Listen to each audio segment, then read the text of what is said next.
Ceramics మరియు nuclear ఎనర్జీకి ఉపయోగపడుతుంది అధ్యక్ష. గార్నెట్ అండ్ సిల్వినైట్ పారిశ్రామిక రాపిడికి ఇది చాలా ఉపయోగపడుతుంది. ఇలాంటివి మన రాష్ట్రంలో మనం ఏర్పాటు చేసుకోవడం ద్వారా వాల్యూ ఎడిషన్ కూడా మనం చేసుకోవడం ద్వారా అటు ఎంప్లాయ్మెంట్ క్రియేట్ చేయొచ్చు, కొత్త పరిశ్రమలు రావడానికి అవకాశం ఉంటుంది. తద్వారా మనకి ఖనిజ సంపద మన రాష్ట్రానికి రావాల్సినటువంటి ఆదాయం, కేంద్రానికి రావాల్సినటువంటి ఆదాయం కూడా ట్యాక్సెస్ ద్వారా మనకు వచ్చేదానికి అవకాశం ఉంది.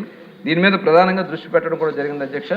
దాంతోపాటు రీసైక్లింగ్ చేయడానికి కూడా ఇవాళ చాలా అవకాశాలు, సదుపాయాలు మన రాష్ట్రం, ఎందుకంటే తీర ప్రాంతం ఉంది కాబట్టి ఈ ప్రాంతాల్లో ఎలాంటి పరిశ్రమలు మనం ఏర్పాటు చేసుకోగలిగితే మన రాష్ట్రంలోనే మనం అటు పారిశ్రామికంగా అభివృద్ధి చెందొచ్చు, ఎంప్లాయ్మెంట్ క్రియేట్ చేయొచ్చు.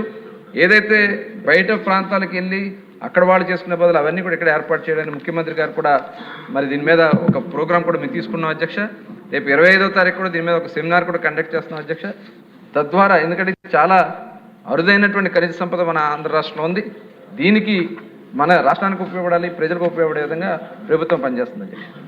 ధన్యవాదాలు. Please subscribe to YK TV Network. Please subscribe to YK TV. Please watch YK News. Don't forget to subscribe YK News channel